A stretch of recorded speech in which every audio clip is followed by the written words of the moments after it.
Fathers today need a map to help them understand the landscape that they're on, how they got where they are, and how to chart a course from where they are to where they want to be.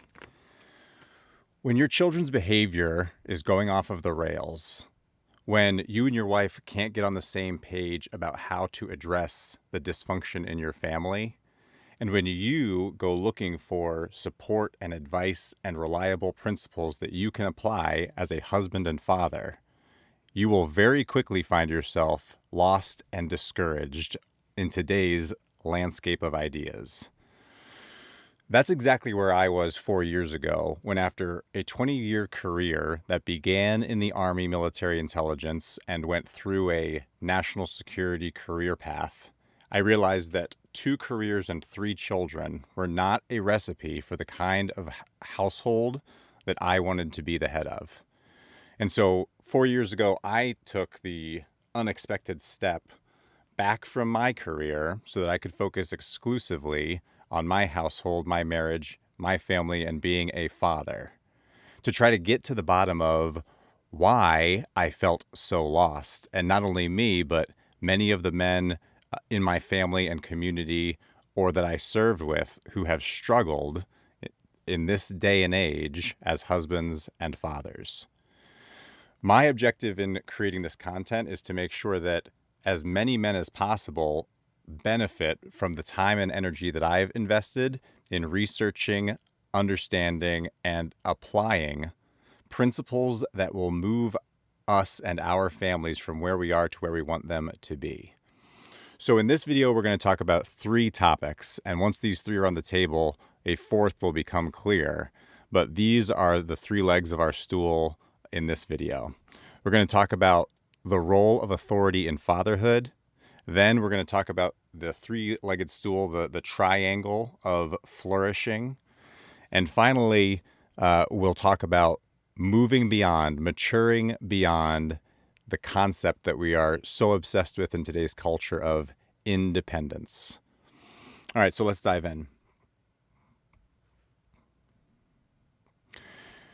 All right, first of all, one of the areas that I found the most struggle and conflict in my household very early on, once my children were essentially out of diapers and were no longer just meeting their essential, animal needs, but are actually trying to form their character and behavior, is that the people around me, not just, I don't mean to put it all on my wife, but also just relatives and teachers and community members and neighbors, is I was confronted by a totally unexpected allergy to authority in any form, or at least that's how it seemed to me as a veteran and management consultant, a management professional who's very comfortable with the idea of a chain of command or having clear roles and responsibilities, a clear hierarchy. But it seemed that the cultural tone today is that there should be no hierarchy, there should be no top-down authority structure. And that's not exactly fair, so let's sort of peel that onion back and better understand what the prevailing attitudes are and where they come from. So the first thing, wrong slide. Let me try that again. Okay. There we go. Okay, so here are 4 very popular, very prominent and influential concepts that shape how we think about children, child rearing, parenting today. All right, across the right-hand side of this diagram is the public school system that the vast majority of us grew up with, and that is the sort of central point of reference against which all other things are measured. Now, there is some overlap between that and I'd say the perception tends to be it's more of a free and loose, hippie influenced kind of mentality of the Montessori parenting model or education model.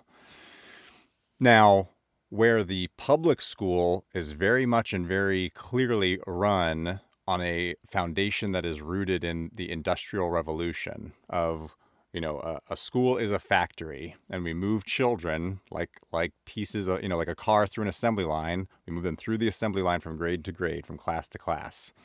And so, to the extent possible, all the pieces that are being made are tried to standardize. We have standardized testing. We have a standardized grading system. We have class rankings. The Montessori model is very deliberately a departure from that. And so it gets this hippie reputation, but it actually has its roots farther back at the turn of from the 19th to the 20th century. And it was meant to be a more child-centric, right? Treating each child as a unique individual and allowing the child to have more direction over their education. Now, those things in principle actually sound pretty appealing if you've had, mixed experiences in the public education system, as I have. But it does get this sort of reputation, right? We tend to straw man or caricature things into these extremes. And so Montessori becomes this sort of, it becomes perceived as this like, well, there's no rules and you can kind of do whatever you want. And that's not really fair, but that's sort of, let's start from that perception.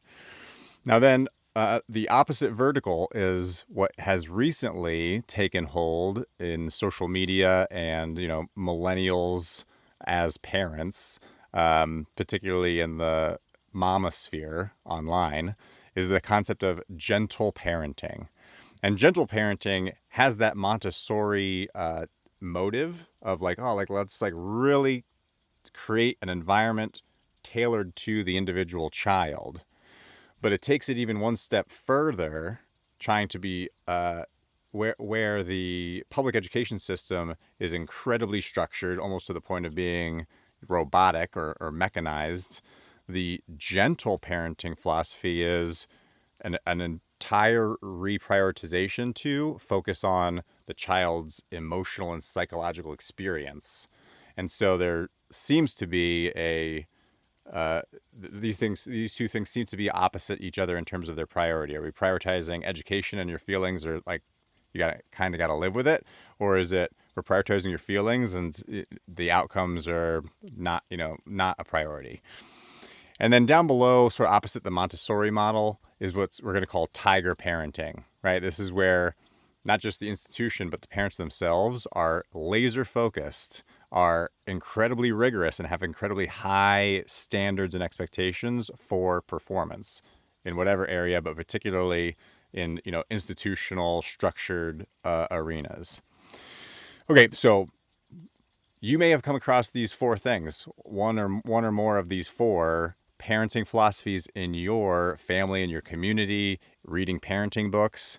And so I want to offer you, again, a map, a way of understanding what constitutes the ideological or philosophical underpinnings of these and how to navigate and evaluate their competing claims about what good parenting looks like. So the next move is to superimpose on that grid these two axes. All right, now these are going to look familiar to you, A, if you've read a parenting book recently, or B, as we'll see momentarily, if you have ever been exposed to, the U.S. Army or generally the military leadership models. I've covered. I'm not going to repeat myself, but you'll see that public schools are very high demanding and sort of a spectrum of degree of responsiveness, whereas Montessori is very high responsiveness to the child's needs or desires, and sort of a range of levels of demanding, and so on. Now let's take this to drop away our four sort of schools of thought, our four camps. And what you have here is, ever since 1960, this has been the standard framework that is used, the 2x2 matrix, to identify different parenting styles. Now, the literature on parenting styles will make two, I think, obvious mistakes. One is that it will assume that a given parent, and it's almost always thinking about a parent rather than a pair of parents, which is a conversation for another video.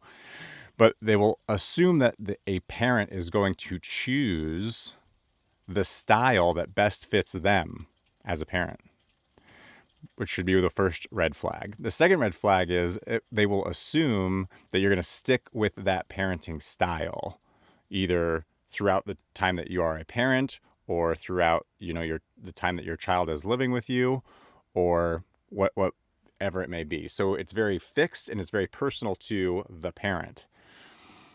Now, the literature and the prevailing attitude is very much that authoritative is ideal. Now, I didn't come up with these names, right? Authoritative is good. Authoritarian is bad. That's the perception. That's the default attitude. So authoritarian is you're very strict and you're not very responsive to the child's needs. Authoritative is, well, you have high demands, but you're also very responsive. And so that's meant to be the best one. But permissive may also be okay, right? Like we tend to think about that. If you're a fan of the show Bluey, and they talk about the 80s were a wild time, they think of that as permissive parenting, okay? Or maybe even neglectful, where children ran free, right? Free range parenting, that was in large part my upbringing experience, was a long leash. And so these are the 4 standard parenting styles. Now, for all the veterans in the audience, all right, don't worry, I'll help you civilians keep up. But this overlay, the parenting styles and the leadership matrix, should bring this into a new and better light, okay? Because in the Army leadership doctrine, we're using synonymous terms, but instead of demanding, it's a matter of the degree to which you're being directive as a leader.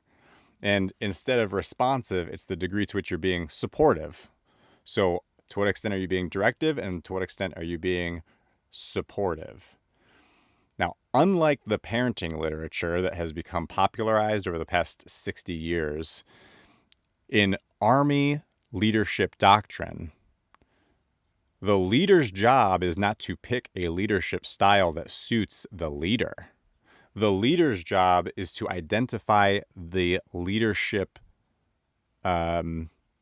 approach that fits the situation and the subordinate. So this is an adaptive, situation-based leadership model. And in particular, as a general rule, over the course of a soldier's career, or over the course of their progression through a particular specialization or chapter of their career or a particular assignment, under U.S. Army leadership doctrine, the leader's job is to begin engaging with that subordinate in this directing quadrant, high directive and low supportive, right? So we're not adapting the training to the trainee initially. We are setting the expectations. We are setting very narrow limits and setting a bar of performance until the trainee or the subordinate demonstrates a degree of learning and competence that we can move from directing to now coaching. Okay, now you've demonstrated you have the fundamentals down, and now I want to help you move from the passenger seat into the driver's seat. So we go through this transitional phase of coaching, where there's still a lot of direction being issued by the superior to the subordinate, but there's also a greater degree of support, more of eliciting from the trainee their own self-awareness, self-assessment of where are you strong, where are you weak, what do you think you need to work on? Let's set some goals for your progress together, right? That is a coaching mode. But you can only get to coaching mode after you've got transition, you've built upon at first they don't know even what they don't know. And so you have to be directive. Then you move to coaching. Now the subordinate or trainee graduates out of coaching into that supporting quadrant, number 3 there, where the leader, recognizing the growing competence and maturity of the subordinate, should be less directive, afford the subordinate greater latitude to exercise judgment and decision-making, set their own priorities as long as they are aligned with the mission and values of the organization, the priorities. So then the leader's role is to be more supportive. and to ask the subordinate, okay, what do you need to get your mission done? And I will validate your plans, but for the most part, I am empowering you to exercise your own judgment, and I'm here to provide you with the resources and support that you need to get your mission accomplished. So again, you can't just jump to that one. And even if the leader likes to be in that mode, likes to be more hands-off, it would be irresponsible of a leader to treat a subordinate or trainee that way without first walking them through those prior two phases. And only after they've gotten through all three phases and the subordinate is at such a level in their career, such a level of mastery and ability to navigate dynamic situations, can the leader say, okay, it is appropriate for me to switch into a fully delegating mode, right? You don't need my hand holding or direction. You just need me to basically stay out of your way. Now, again, too often people think that this is a character evaluation of like, oh, like I like you, so you just need me to stay out of your way. Like, well, that's not the right question. The question is, are you capable and competent enough that you will succeed and the organization will succeed, even if I'm not holding your hand, even if I'm not validating your plans? Like, you know, and everyone around you knows that you can be relied upon to exercise your own judgment and to marshal your own resources. So this is a progressive, a situational and adaptive model, unlike the parenting framework that we superimposed on it a moment ago. But I would submit to you that it is not difficult. It is not a far stretch for a parent or a couple or even a community of adults in a child or set of children's community or environment to wrap their heads around these transferable universal principles, the logic behind we need to begin with very clear expectation setting and very little latitude on the part of the child until that child is capable. Because unlike adults in a military or corporate setting, we're also having we're having to deal with the fact that a child's cognitive abilities, their actual neurology, is activating, is becoming mature and coming up online as they reach specific developmental milestones. And so it is a complete mismatch. It is simply an ideological rather than mature and insightful decision for a parent to say, well, I'm going to parent this way because this parenting style suits me, right? Unless you're adapting to the situation and the developmental milestone of the child, then you're doing it wrong. Just as we would say a leader in a corporate or military context who just leads the same way under all circumstances or for every subordinate, regardless of their level of competence, just as a blanket leadership model, is failing as a leader. Okay, so too with parenting. And this is this is a rough analogous. It's not a one-for-one match. This isn't rigid at all, just the opposite. But it's useful to have the framework, the very relatable context of when you have a child who's 6 and under, right, does not yet have abstract high-level thinking, much less even begun to understand like consequences for their actions, then your responsibility as a parent is to be directive or to be authoritarian. Very demanding, very little adapting to the child. Now, you're being responsive to the child's needs, but not on the child's terms. That's the difference between being the responsiveness and supporting axis, is that you know what the child needs. The child has no idea what they need. They don't know what they need to eat. They don't know when they need to go to bed. You do, or should. And so you're not asking them. If you're asking your child for permission to feed them or change their diaper or give them a bath, you're doing it wrong. Now, once the child is between 6 to 12, now we're in coaching mode, right? Your pre-adolescent child needs to be not just driven through a process, but needs to be authentically coached so that they are not only learning through rote memorization, which isn't a bad thing. It's just that we want to, on top of that, help them conceptually understand the principles that drive what we do and don't do, and why and how, so that as they go from 6 to 12, we're coaching them so that they're ready in their adolescence from 12 to 18 for us to take a supporting role and give them greater latitude, help them to feel confident exercising their own judgment and initiative, their own setting their own course, and for us to continue validating, not going hands off at 12 by any means, but gradually giving them greater and greater independence and latitude. So that, again, why are we doing this? Because there's going to come a point where we're going to have to delegate to them. Either we're going to choose that time or that time is going to be chosen for us. But one way or another, unless we totally fail as parents, our children need to be capable, even if it's not, which we'll get to here in a subsequent part. This isn't the end of we haven't completed our objective as parents if our children are 18 years old. And we haven't even completed our objective as parents. Our function is not done when our child is 18 and able to make their own decisions, right? That's not the end of parenting, but that's for a subsequent part of this video.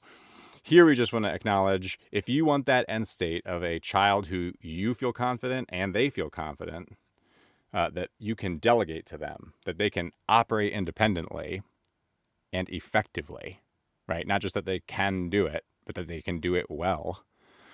Then you have to think backwards. Well, what would have to take place in order for me to reach that step? Well, I need to be in a supportive role where I'm overseeing and supporting them, but giving them gradually more and more independence. In order to get there, I first need to teach them. I need to coach them on how to exercise that kind of judgment and what kind of principles to apply under what circumstances and why and how.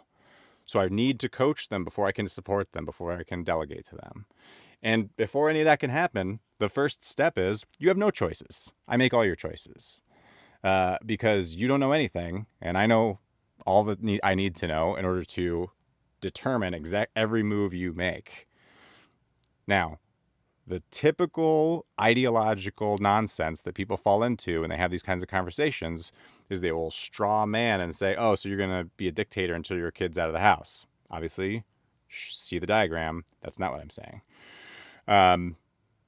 But there is the reverse happening, right? We can find very easily in our society today lots of parents who right out the gate take the attitude that, well, I'm just going to be supportive.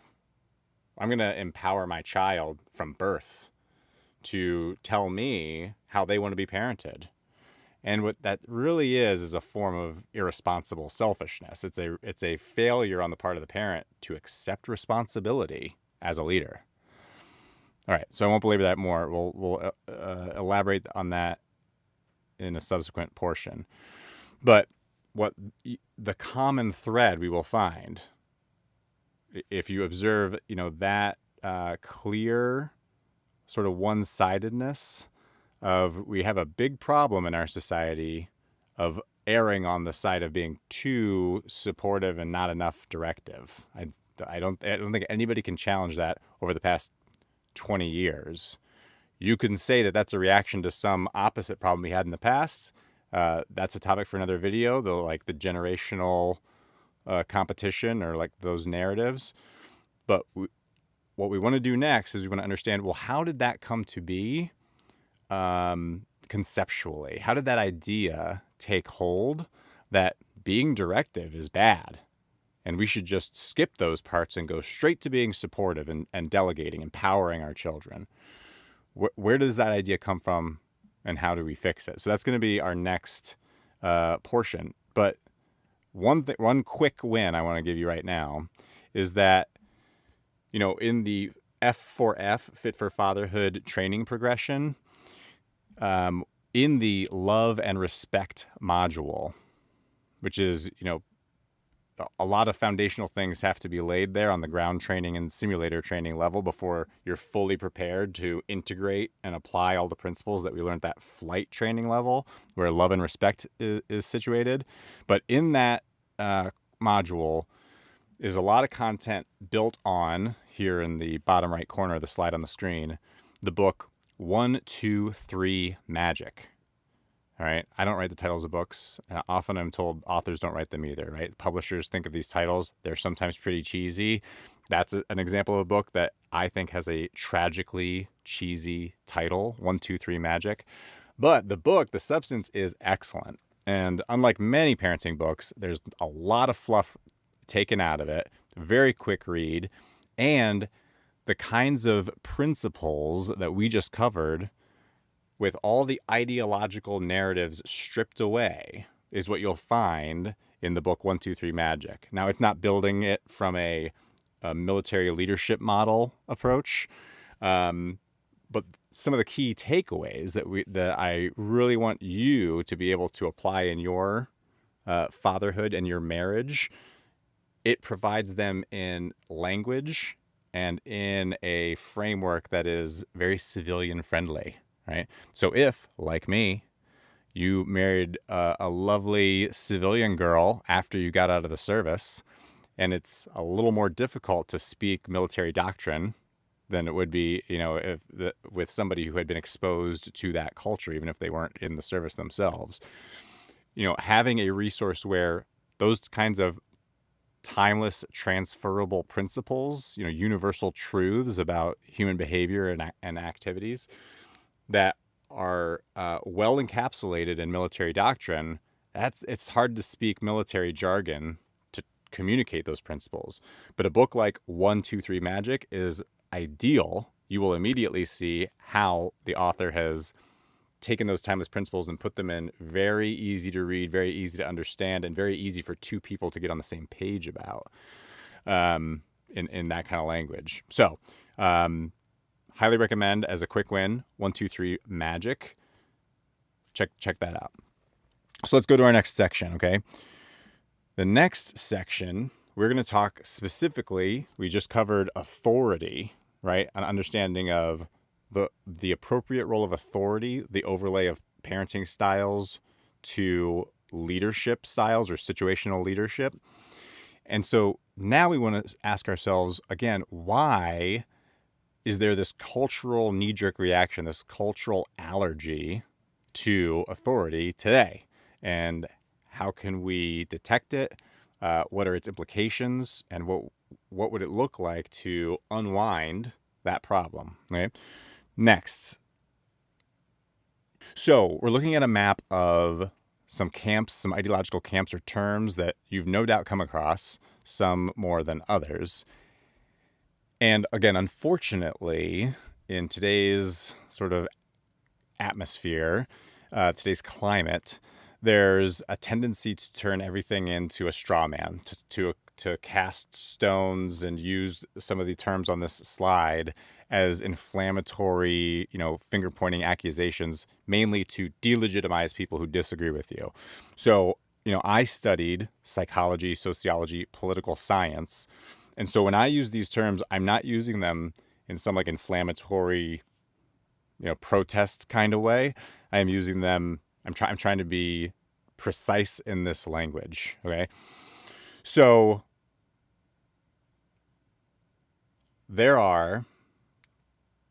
there's 6 total things on the screen. I'm trying to provide a little bit of voiceover for people who might be listening primarily instead of looking. I know that I do a lot of listening to YouTube videos rather than watching them. So let me add an overlay. We have 6 camps and they're overlaid against a triangle. Now, the top of that triangle is where we're just talking about authority. It's truth and authority at the top of that triangle. In the bottom left of the triangle is community. And in the bottom right is individuality. Now, depending on your attitude toward those 3 concepts, what's your attitude toward truth and authority? What's your attitude toward community? And what's your attitude toward individuality? If we know the answer to those three questions, then we know what your worldview, your ideology is on this is principally a political ideology landscape. So if your top priority is authority, and so much so that you don't care about either community or individuality, then you're a totalitarian. If all you care about is individuality, and you're not interested in authority or truth, and you're not interested in community, then you're a hedonistic nihilist, right? And then if you're only interested in community, you see that as the most important thing, and you don't like truth and authority, and you don't like individuality, well, then you're a collectivist utopianist. You want a utopia. Now, those three things are not really very, very prevalent or taken very seriously, but they're the benchmarks, they're the points of reference at the far extremes of this triangle, of this landscape. What is much more common in our contemporary world and in recent living memory are the other three, where there's an allergy, a reaction, an opposition to one of the three things, and that puts you on an axis between the remaining two. Let's start with, if you have an allergy to the community. All right, what that tends to be is that comes out this way.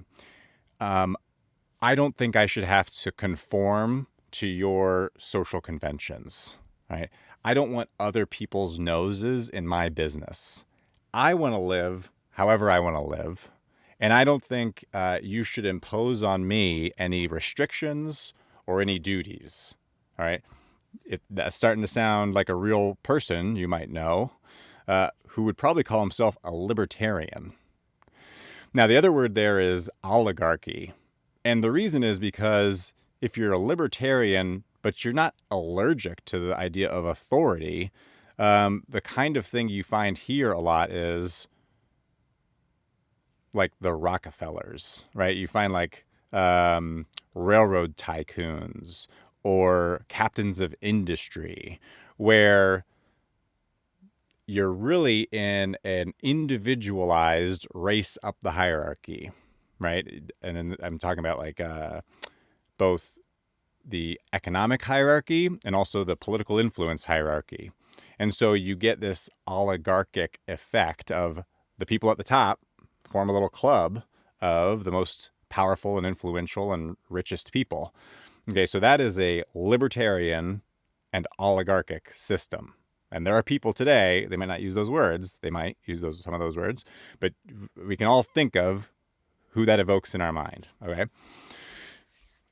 Now, on the other side are people who say, actually, this whole individualism thing is the thing I don't like. I don't like you atomizing me into just an individual. I think community is important, and I am okay with some form of authority, but I really think that it's a mistake to be too individualistic. I think that we should impose a lot of duties on other people. I think that people who have more have a duty to give to those who have less. And if they don't do it of their own free will, that's okay. We'll use authority to take it from them. And so there becomes a very obvious and immediate battle of the wills, right? A competing power struggle between the libertarian oligarchs and, on the other side, either, and people are not going to like this no matter how I slice it, but whether you consider yourself a Marxist or a fascist, or if some people would call you that, even if you don't like those terms, that's what's happening, is you're saying, no, you can't be an individual and do what you want. We, the community, whether that community is based in economic class or it's based in ethnic and national identity, either way, we have a shared community identity, and we're going to impose burdens so that people can't just do what they want, right? We're going to be much more restrictive in how people conduct their lives. And we're not afraid to use authority to do that. Okay, that makes you a Marxist or a fascist. Now, the final, again, I have no doubt you can think of some people in real life who would sort of use those talking points, even if they wouldn't embrace these labels. All right, and then the bottom one is if you're really allergic to authority or the idea of truth, of objective truth. But you kind of play in this land of like, I like community, but I also like individuality. I like people to be able to do what they want, but I also think people should like have restrictions that ensure that they are being appropriately respectful of the community and different communities. Then you're a postmodern relativist. Right? You reject truth and you reject authority. You are allergic to those things, but you embrace both individual expression and you embrace community identity. Okay. So that's the landscape. That's the political, ideological landscape in the world today. What I am offering, or what I'm positing, what I'm putting forward to you is, whether we like to or not, and I think it's generally a bad thing that we do this, but many people do, is that we need to get out of the habit, if we could, of taking our political ideology and importing it into our personal and family life. Because our families, our marriages, our parent-child relationships are not governments, right? These aren't political entities, and they ought to operate by different rules. But the truth is that people have sort of a permeable barrier between how they think about politics and how they think about family. And so if you subscribe to a particular political ideology, that's going to influence how you think about your marriage and parenting and your relationship with your extended family and your community. Even though none of those things have to, strictly speaking, be dictated by that, it's going to influence you subconsciously. I would put forth to you, it is my theory, having thought about this for a few years now, and having looked at it both through the lens of, my political and sociology studies, as well as my military leadership and corporate and government management work experiences, bringing that to bear on marriage and family life and our social world today, that human flourishing, the fancy word for which is eudaimonia, right? That's a Greek word that goes back to the Stoics and Plato and Aristotle. Eudaimonia, human flourishing, can only occur when we have all three of these ingredients in some healthy proportion. We have to have all three things. The question is, to what degree and in what way? And I am confident, quite a bit of play in the joints. But if you have either an obsession with one to the extreme or an allergy to any of the three, then you will not be able to flourish as an individual or as a society, or in between those two things, as a family. So in order to flourish, you have to have a healthy relationship with truth and authority. You have to have a healthy relationship with community. And you have to have a healthy relationship with individuality. And these answer three questions. And there's another video where I'll get into these three questions, how they map here and how they map to other essential frameworks and concepts that apply to marriage and family life. The truth and authority answer one essential question of life, which is why? Why do anything? Why does this matter? Why should I do such and such a thing? Well, you can answer that through authority, and you can answer it through an appeal to the truth, with a capital T, truth. So you need that in life in order to be able to answer that question. The next question is, how?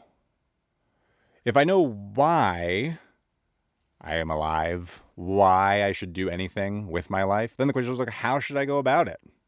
And we answer the question of how we go about things through community. And then what's remaining, the essential ingredient that each individual answers within the context of truth and authority and community, within that context, they answer the question of what?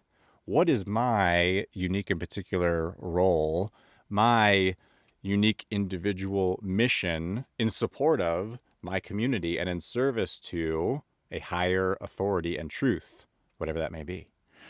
So we need all three of those things. If you refuse to answer one of those questions, or if you say there is no answer to one or more of those questions, then you will never flourish as an individual, as a family, as a society.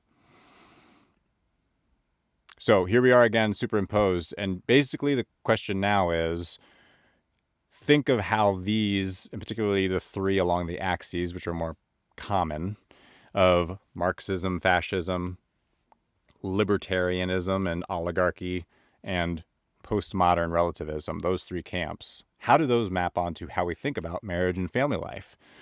And without going through all the permutations, one thing that seems clear to me is that gentle parenting, which is taking the mama sphere by storm, which is probably the most influential ideological camp today with regard to marriage, family life, parenting, is gentle parenting is an obvious allergy to truth and authority. It's an unwillingness and inability to exercise that authoritative or authoritarian, either of those two quadrants. Gentle parenting is to say, well, the only thing that you're allowed to do is delegate and be supportive. Because what the underpinning, the permeable layer between the parenting philosophy and the political ideology is gentle parenting is how you parent when you are a postmodern relativist, right? When you have an allergy to any form of hierarchy or authority, and when you have an allergy to any kind of truth. And so once you say that about higher authorities that you as an adult are unwilling to submit to, well, then you're kind of forced, if you're going to be at all consistent, to also say, well, I'm not in any position to impose my authority or my truth on you, right? You, my child, have your own truth. You can submit or not submit to any authority that you want, because I'm skeptical that any such a thing even exists. In fact, I may adamantly insist that they do not exist. And so gentle parenting is the parenting mode the only parenting mode that is left when you deny truth and authority, when you can't answer the question, why?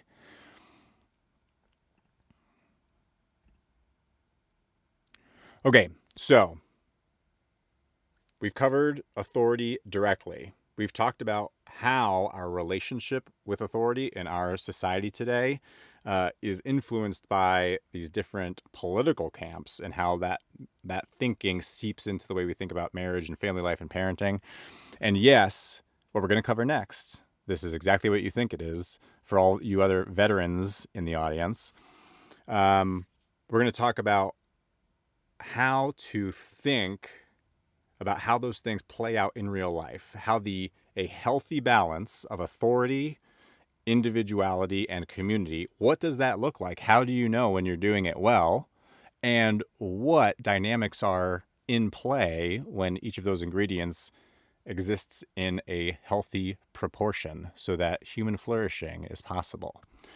But real quick, one thing I want to talk about here as a quick aside is, I got to fix.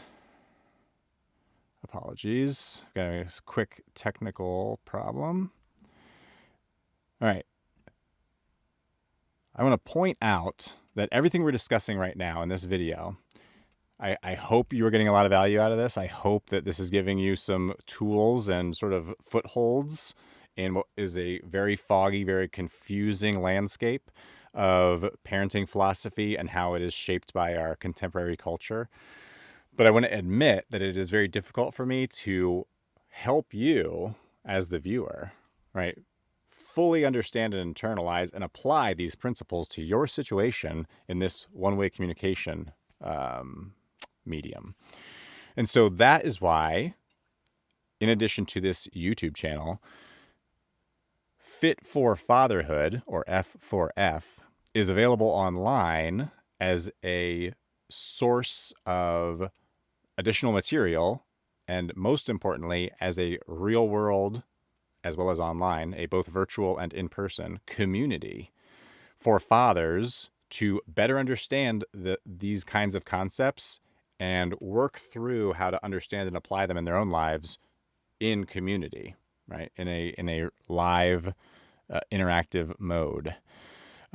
Because my experience years ago, when I stepped back from my career, is that, as we have here on the screen under the Fit for Fatherhood mission page, is that being a man today is incredibly isolating. And there are reasons for that we can identify and trace their causes, and we can pursue solutions to them in our generation and in the next. But the first step is recognizing that tackling marriage and family life and being a father was never meant to be. And it has never before been the case that this was principally an individual activity. All right, being a man with responsible for a household has always previously involved having a enduring support network of extended family and lifelong friendships that went along with having roots in a community. And even when populations became mobile, they didn't move individually. They moved as tribes and clans from one place to another, all the way back to hunter-gathering, being hunters-gatherers, through the agricultural period of 10,000 years. And even as we began the Industrial Revolution, men were not trying to navigate life alone. They were doing so in a network of other men, of peers and coaches and mentors. And so we need to acknowledge that we're fighting an uphill battle today. I have been, you are, and I'm trying to, one, save you the time and frustration that I went through for years of trying to sort this all out on my own. And two, at Fit for Fatherhood, is establish an environment, a community where men can overcome the hand that they've been dealt of this kind of geographic and personal isolation that plagues men today. So the vision at Fit for Fatherhood is a flourishing society resulting from fathers embracing their role as the central pillar of a thriving family, leading with purpose, wisdom, and love. And we achieve that vision through the intent of creating a community of husbands and fathers, that's you, with shared values who can grow together through peer mentorship and accountability in order to, such that we are equipping them to lead their families. All right. And so, there are several different ways that we are going about accomplishing that vision, of achieving that intent.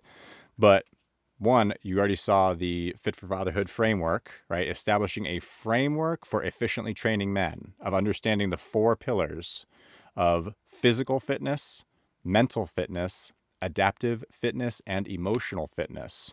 4 pillars fit for fatherhood. Because that is the result of my 4 years of research and study and analysis and synthesis of all the timeless and transferable principles from all these different disciplines that, if brought to bear in that logical way, building from the ground up, will enable you to be fully competent, fully capable, fully skilled in how to move your family and your marriage and your children from wherever you are on the map to where you want to be. But the next piece is to provide authentic community, right? So this isn't just a library or a video library, but it's a living, breathing community of men who can provide mentorship, accountability, support to one another, just as all of our preceding, the men who came before us, as they had, right? We need to build that from the ground up, both virtually as well as we will see in person. So let us now dive into this diagram. Okay, so I'm not going to belabor it. Don't worry, we're not going to get into, infantry, platoon, and squad tactics 101 here. I'm not going to deep dive. But, in addition to our core veteran audience, we also have some lifelong civilians in watching this video. And so I don't want them to feel lost. So let me explain to you what we're looking at here. This is a standard, rudimentary squad, as you might have seen depicted in every World War II or Vietnam movie. This is the standard formation that adapts based on the terrain and the enemy situation, either expands or contracts. Distances and arrangements can shift, but this is the starting point. This is position 1 in military land warfare. And so what you have are 9 men divided into 2 fire teams of 4 each. And then the 9th man is the squad leader. And again, I'm just going to do a quick voiceover for those who are listening while they do something else. So you have a 4-man fire team in the front, forming an echelon. And behind them in the rear is another 4-man echelon. And in the middle, between those 2 echelons, is the squad leader. And the idea, as you can see by the arrow, is that they are moving through the landscape from wherever it is that they want to be to wherever it is that they're going, right? And the first element, the first fire team, is out in front a good enough distance that if they come in contact with the enemy, whether they see the enemy first or the enemy sees and opens fire on them first, that front element, once it's engaged, can ideally fix the enemy, prevent them from being able to maneuver, so that the rear element, which is not engaging with the enemy, is able, under the leadership of the squad leader, to determine the best way to flank and overcome the enemy position. So this is a squad divided into 2 fire teams with a squad leader. And if we were doing more detailed military, land warfare doctrine, each of those circles with a letter I for individual would have a specific role, right? He would either be a rifleman or a grenadier. He would have a specific set of roles and responsibilities particular to him. And this, I think, is important to break free of what is so often the cliche straw man of what the military is, where there's this sense that, like, oh, in the military, you have no individuality, right? Everybody is just a cog in the machine. And for those of us who served, one, we know that just isn't true in life.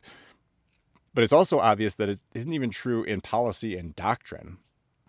In a 9-man squad, every man has a unique role to play. They are not just interchangeable parts that can be swapped in and out. Now, obviously, there's cross-training, and obviously there's situations where people have to perform duties outside of their typical primary principal role, and that's fine. But there is an enormous amount of value placed on the individual contributor in a squad, even though at the same time there's an obvious necessity to place the welfare of the community, the entire squad, first, because they recognize their dependence upon one another, their interdependence for their success, for their flourishing.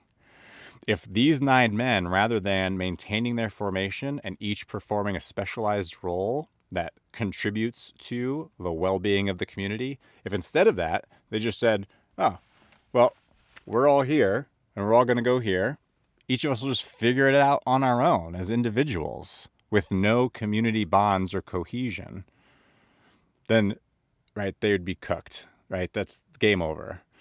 They are able to succeed and flourish both as individuals and as a group because they have a healthy relationship with both community and individuality and with authority, right? The squad leader represents authority, and it is their role to keep the community together, working cohesively as one, even while the authority figure respects the individual contributions of each member and how they help the entire community to thrive.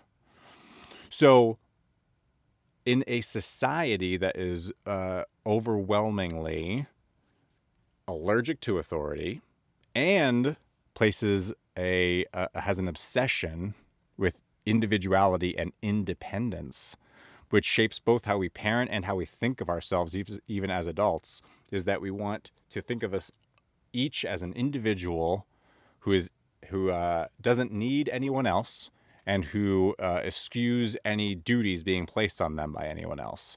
And that kind of obsession with independence holds us back from functioning well as a community. Whether that community is a marriage or a nuclear family or an extended family or a city or a country, right? An obsession with individuality is unhealthy in all of those environments, just as it would be unhealthy in a squad. Now, I want to put a little bit more meat on what the essential dynamics are for this to work. How you can know, how you can sort of self-evaluate or evaluate others, because as we're going to come to, it's essential to evaluate others' philosophies and approaches in order to determine whether or not their advice, the principles that they offer to you, are worth listening to. So we've substituted from authority, community, and individuality, ownership, shared belonging, and competence and responsibility. Yes, going back to our part one of this talk, when it comes to parenting styles and leadership, if all goes well, then what you end up with is a subordinate, a trainee, a child who is competent and responsible. They are individually capable of operating.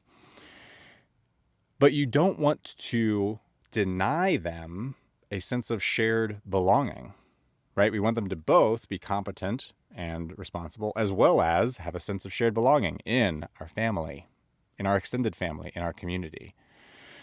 And in order for that to work, we know that someone or some set of people have to take ownership, have to take stewardship over both the organization and the individuals under their purview. And so you will now we have this similar triangle, same triangle, but with overlaying now what are the mindsets and the dynamics at play, a sort of economy of flourishing. Before we talked about what are the ingredients, now we're talking about how does it flourish? What is the give and take that leads to flourishing? Okay, so now we're going to talk through the economy or the ecology, either way, of what it means to flourish. Moving beyond independence, maturing beyond independence to be interdependent, so that both as individuals and as a community, whatever level of community we want to talk about, we can flourish. So the first thing is, let's go back to how we think about the parenting on that first slide, is that the person who has ownership, the parent or parents, need to deliver or provide to the individual accountability. We have to hold our children accountable because we have to be the ones who set a standard, and then we have to do the work, and it is work, to consistently hold your children accountable, to hold them to the standard, to be consistent in enforcement of those standards so that they become well ingrained of what is right and wrong and what the consequences, the rewards or punishments are for behaviors. So it's the parent's job to deliver that accountability, which again, foreshadowing or tie back, when you are allergic to authority, if you have a postmodern and relativist mindset, you're incapable of providing accountability. And so you raise children who are never held accountable. And without being held accountable, they'll never develop either competence or responsibility. Right, so this is a very clear cause and effect. If you're unwilling to be an authority, you're unwilling to provide accountability, then your children will suffer. Right? They will never reach independence. You will just act like they can or act like they have, but they really never do.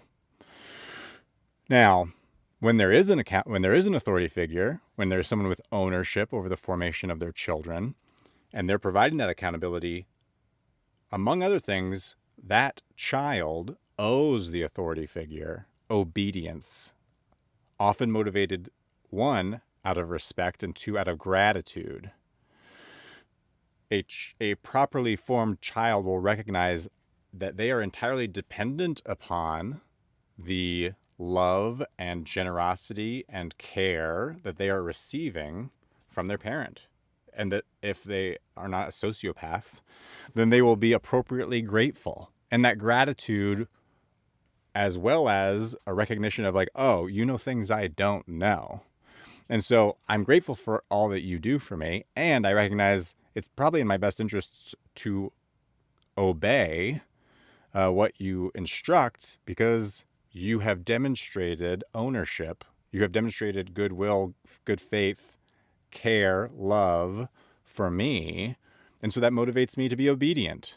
Now, you have to do those things. You have to demonstrate those things. If a child does not feel that you have their best interests in mind, then that is going to undermine their willingness to be obedient. And that is where you fall into the straw man trap. Like, you really can start to embody a dictatorial, totalitarian form of parenting, because you aren't actually engaged in a healthy exchange of, I am taking ownership and I'm exercising authority over you and holding you accountable for your well-being to help you develop competence and responsibility. If you're just exercising authority for the sake of exercising your own authority, then you're a totalitarian. That is where you really can fall into that trap. But in a society where we're allergic to authority, that accusation is made even when people are doing the right thing for the right reasons and in the right way. It's still just a matter of like, if you exercise any authority at all, some people who you should not take seriously or listen to, some people will accuse you of being a totalitarian or a dictator or whatever. But there's a give and take here, right, between each of these elements, between, in this case, the parent and the child. Now, let's talk about the child and the family, the community, where they derive their sense of shared belonging.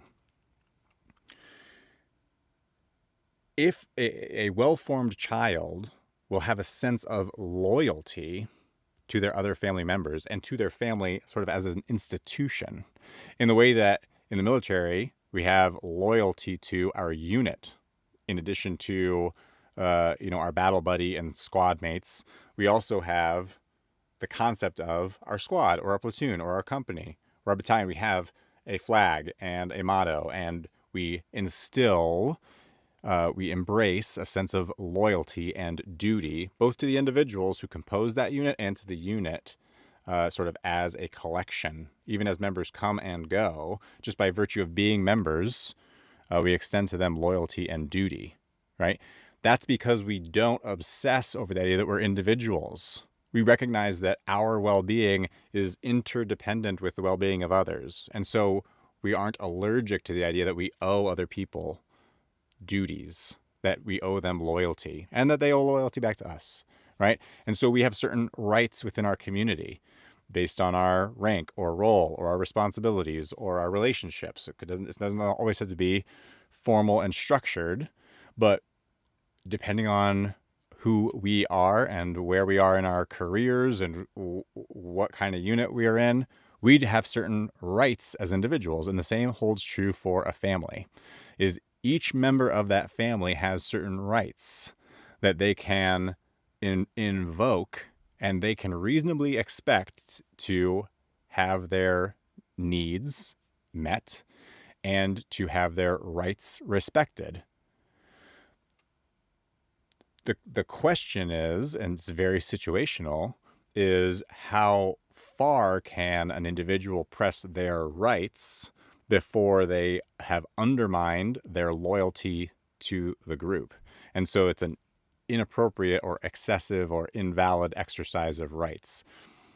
That is where, again, when you have this ideological mindset of, if you fall to that side politically of trying to, thinking in a libertarian mode, well, then you're going to raise your children with a libertarian attitude toward your family.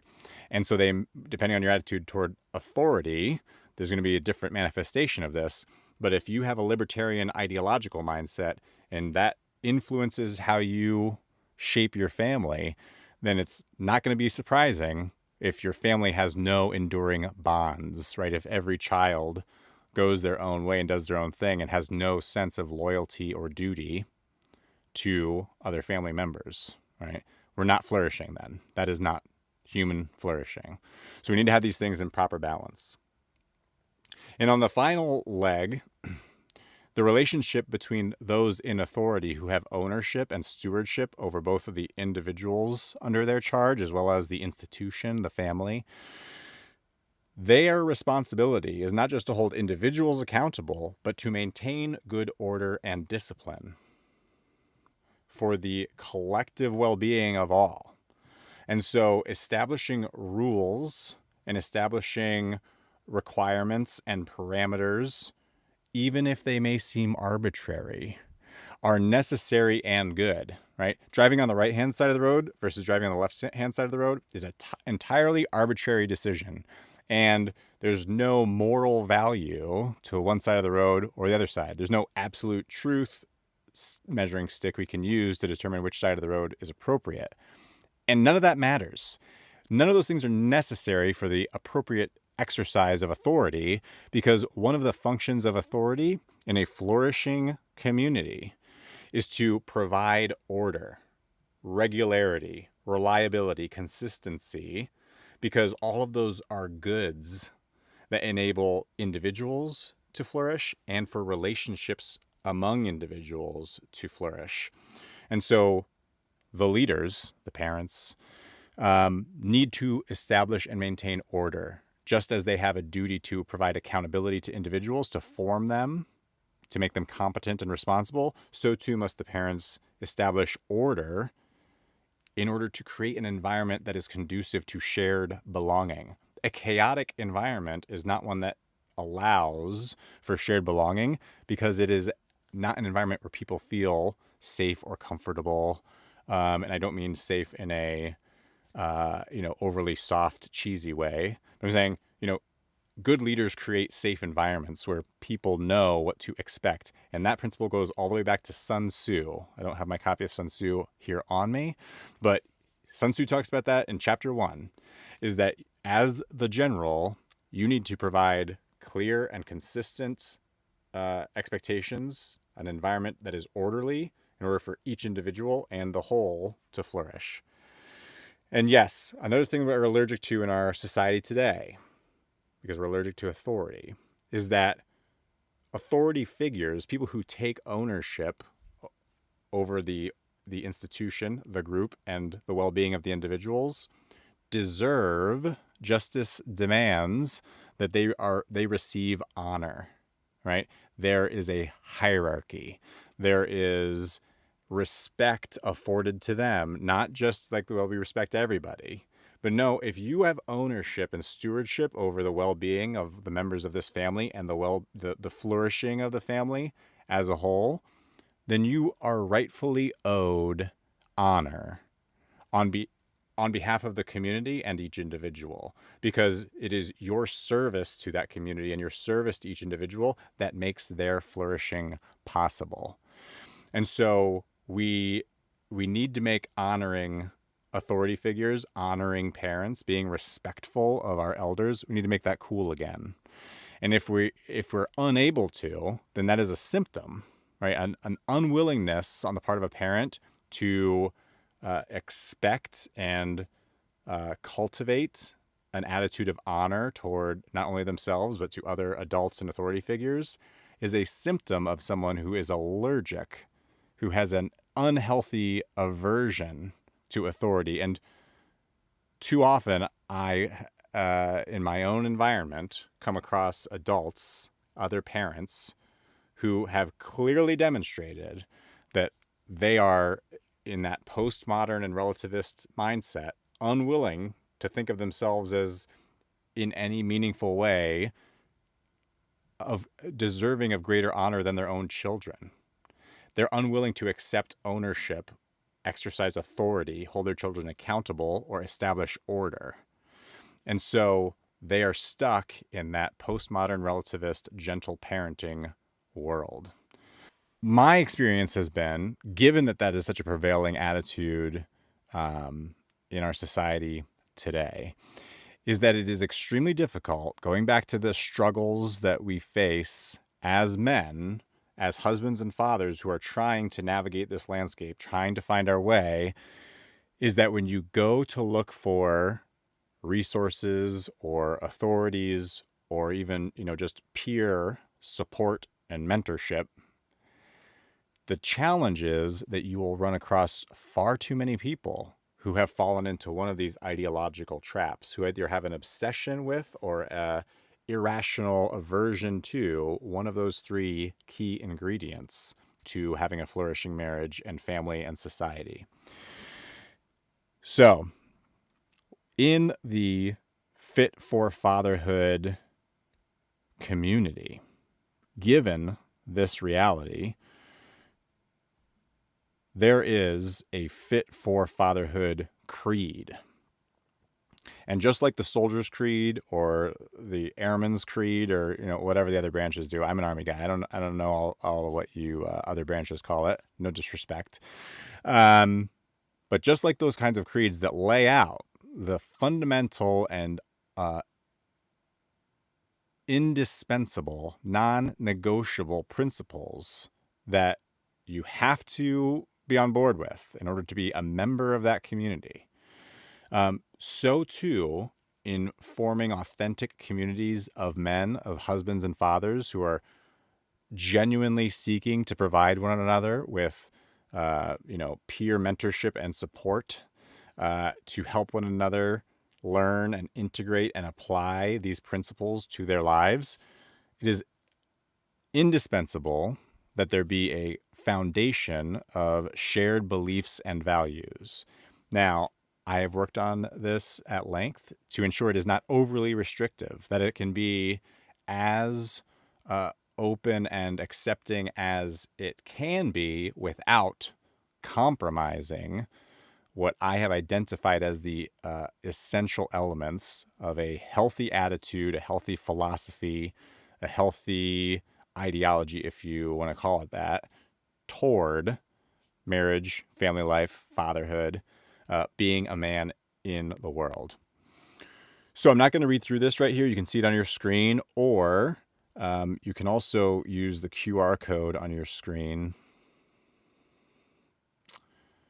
There it is.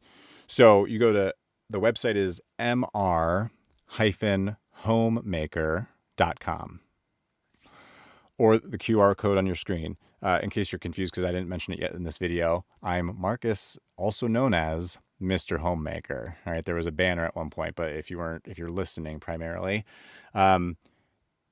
if you're curious, then you can go back. And 4 years ago, when I first stepped back from my career in order to focus on my marriage and family life, my wife and I created a podcast and then YouTube channel. They're still out there. You can still find them, called the Mr. Homemaker Podcast.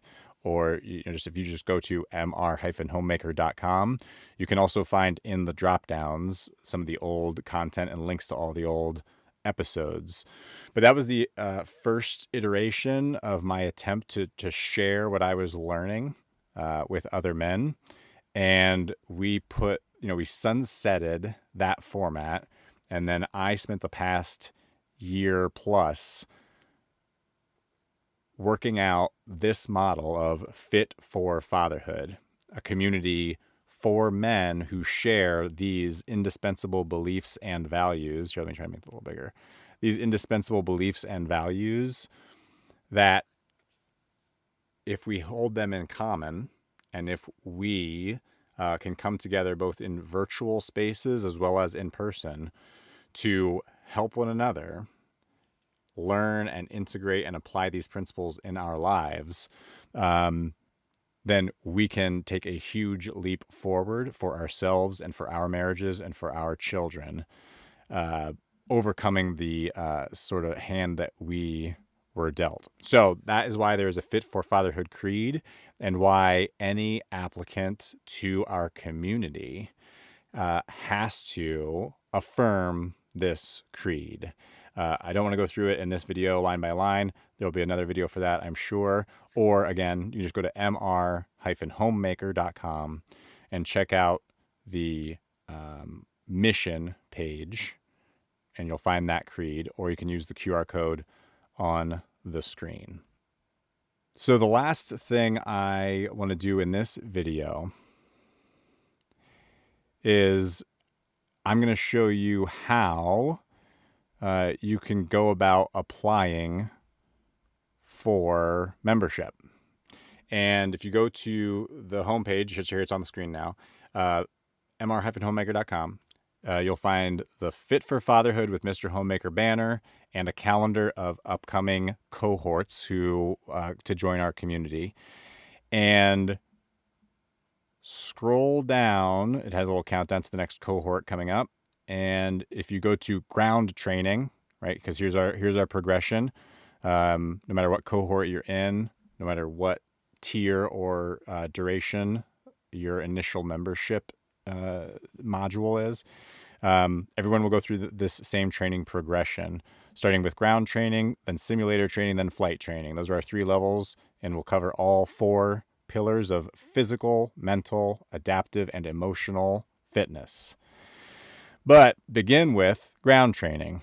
And here on the ground training page, you will find, my gift to you. And before you guess, I got to tell you, I hate. One of my pet peeves is I hate email marketing. I hate newsletters.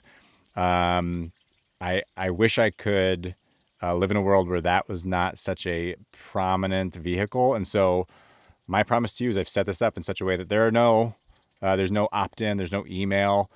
I will not reach out to you. I will only give you the tools to reach out to me. But on the ground training page, you can download for free, no email, no nothing, is this tool which doubles, 1, as a ground training physical fitness plan, and 2, as an application for membership in Fit for Fatherhood. Because each program, each tier or duration of Fit for Fatherhood is based on a training program that culminates with an in-person event. The upcoming one is in Detroit. We'll do a Tough Mudder, right? As you can see, that's my preferred extracurricular activity. As a veteran, I find the Tough Mudder format to be the most fulfilling, it's the right balance of challenge and functionality. But the goal is, along with this kind of mental fitness material and adaptive fitness and emotional fitness, strengthening our communication and conflict resolution, our parenting skills, and better understanding the landscape, the contemporary culture that we're in and how to navigate our way through it. In addition to that, is that through community, through peer mentorship and peer accountability, that we, including myself, can reclaim our physical fitness, right? So I will say that as a parent, I am, I'll be honest, I had let myself go, my fitness go there for a few years where things were pretty tough, where we were trying to be pulled in multiple different directions. And I wasn't meeting military height weight standards. I couldn't pass a PT test in one or more event. And so I went back and I dug up all of my, older, when I started doing Tough Mudders back when that was new, and Tough Mudders became my thing. I developed a bunch of training plans that not only for myself, but also for other people who I did Tough Mudders with. So I went back through all that content and I consolidated and finally got around to putting into a spreadsheet format, an automated tool, so that I could, and now you can, essentially give yourself a PT test, right? It's based on Army and Marine Corps standards, as well as do your height, weight, and tape if necessary. And it's a pretty complex set of calculations that go on in the background, but it's very easy to use. You just put that information in up front. And here, you know what? I'm just going to walk you right through it. But you're getting a little preview of it here on the screen as I'm talking it through. But if you just scroll down and you say, I'm not a robot, and click Let's Get Started. There's no tracking, there's no email. You just have it on your own Google Drive. You just click Make a Copy. All right, so then that's just going to copy it locally to your device. There's no reach back. There's no technical string. There's no subscription. It's just a downloadable tool that you can use on your own. And then there's a little bit of information here that I won't go into right now. Let me zoom in a little bit so you can see better. Okay, so this is the basic tool, and here's some just about page kind of stuff with some details, and if you have any technical challenges, where you can put them. So now, real quick, I'm going to show you how quick you can do this. I'm just going to answer like 10 questions, which you probably can answer off the top of your head. So right on the spot, I'm going to put in my name, Marcus. I'm a veteran of the Army. I am married. My birth year. I'm an old man. Don't bring it up. Okay. And then your height and your weight. Okay. I know that's not great weight, but it's better than it was, right? And I'm making progress. So because I am technically underweight, I'm meeting height weight standards. I don't have to do neck and waist circumference to calculate body fat. If you're, above the weight set by the U.S. Army, then you have to do your neck and waist measurement to get your body fat percentage. And then, I'm going to, just so you can see how it works, I'll put something in. So I think I'm about this. I'm about a 15-inch neck and a 33-inch waist, let's say. So I'm okay. 15% body fat. Not great, but it's all right. Something to work on, right? Okay, now, so here's today's date. I'm doing this on 24 February 2015. Okay. And how many push-ups can I do? I think I can do 45 as of my last PT test. It's only 71 points, so it's automatically calculating based on my age what my points are in that event. I can do 12 pull-ups, believe it or not. Plank. I am nothing if not good at doing the plank, so I max out the plank, 100 points there. And then my 2-mile run, I had a little slump in that recently, but I don't know. I put that in wrong. There we go. Okay, so my overall PT score it's a 4 events, right? I knew when I was active duty, it was 3. I only had 3 events, but I've added pull-ups and I've substituted the plank for sit-ups because it's better for your back, especially when you get to be my age. You'll be happy you're not doing sit-ups. So, my overall score is 315 points, which is a 79% out of 400. So that's a C plus. All right, so now that I've completed that, I can go to, and by the way, before I move on, there's also a sweet workout soundtrack on Spotify. Here's a link to it here in the tool. So that's what I listen to when I'm working out. And it has a lot of good content on there. Set to music, a lot of Jocko Willink, a lot of Jocko. We got Joe Rogan. We got a bunch of other good stuff set to music. It's great for working out and sort of reprogramming or overcoming some of our contemporary obstacles to healthy marriage and family life, right? Okay, so we go to eligibility, right? It's telling me here's my score, my pre-test. That's what I just put in, and it's now projecting if you follow this workout plan. And I have the data and first-person experience to support this. You will follow this track.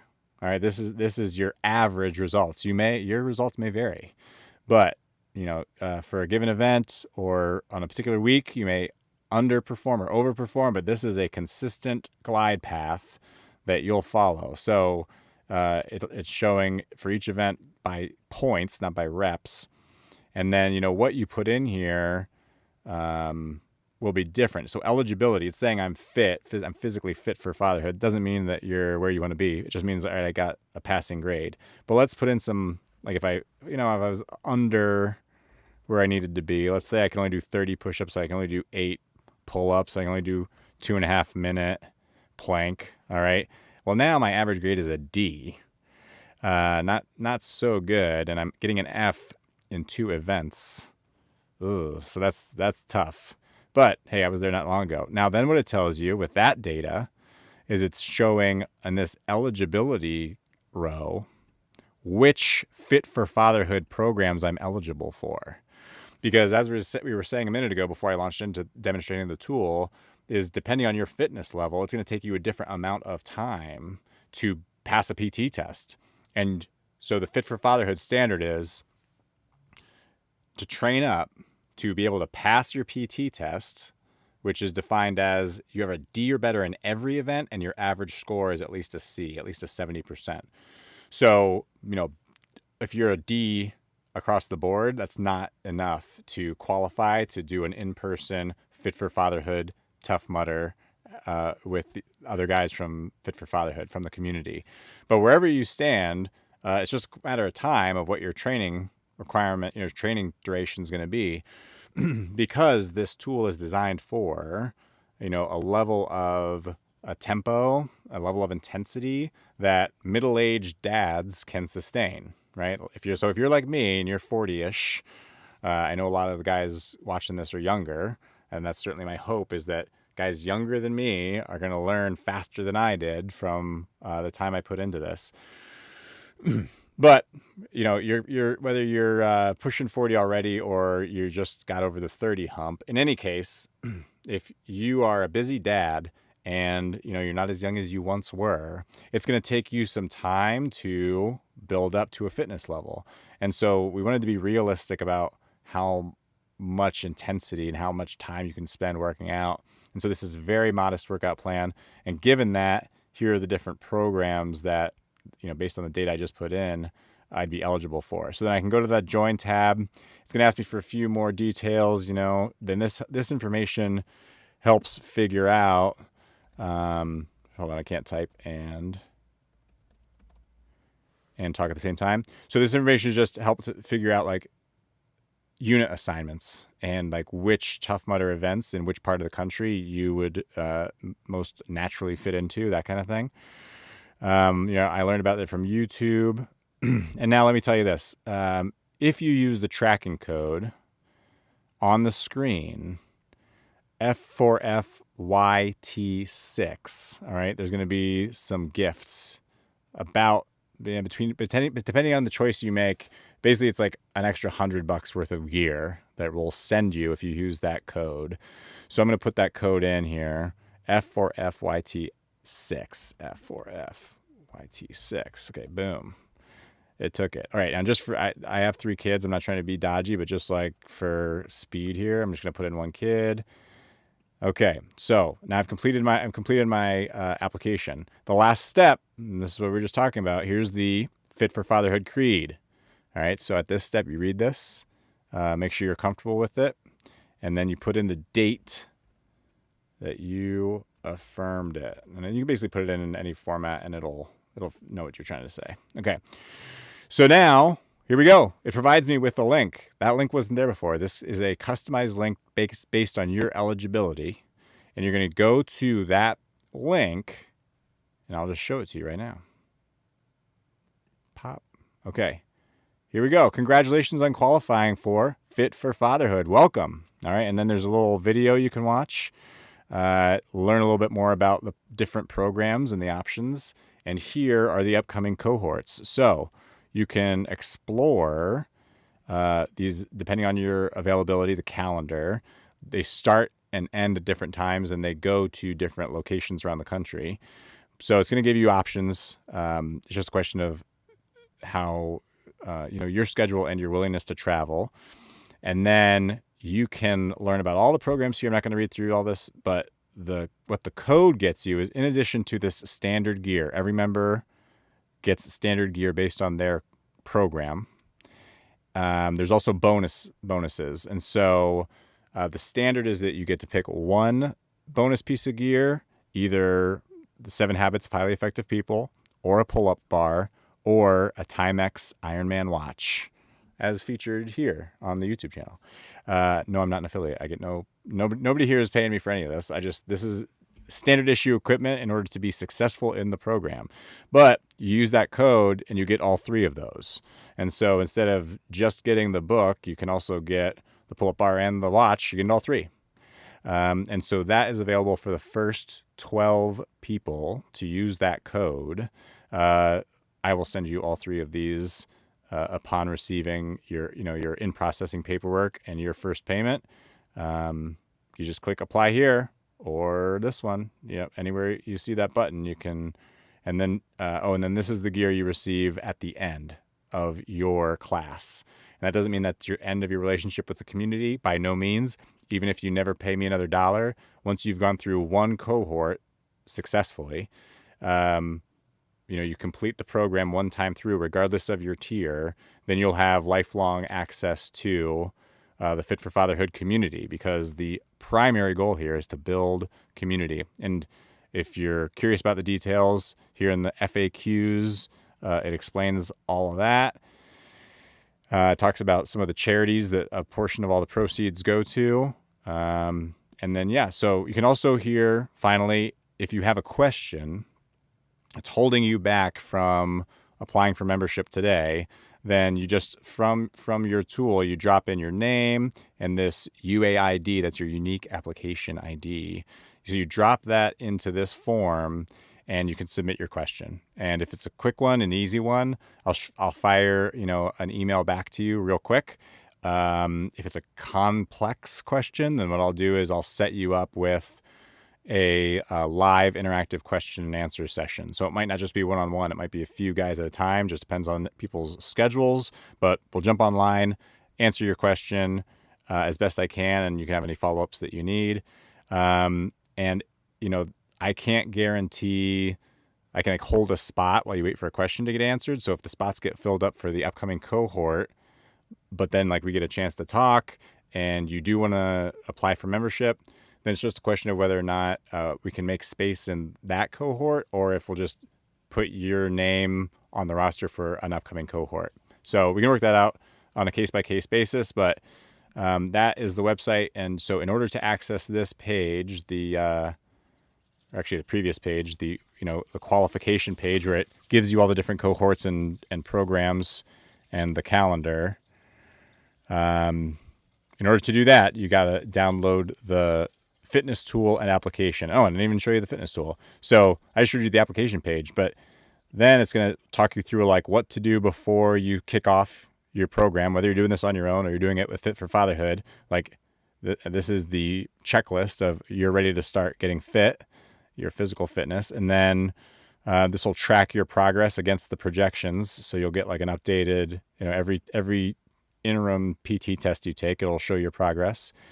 And then let me see, I'll just put today's date, even though it doesn't make sense because it's not Saturday. But all right, so now it's going to populate this with all the dates of all my workouts. I'm going to just plug in my time. It's going to tell me exactly based on what the input I gave it. This is a individualized calculation.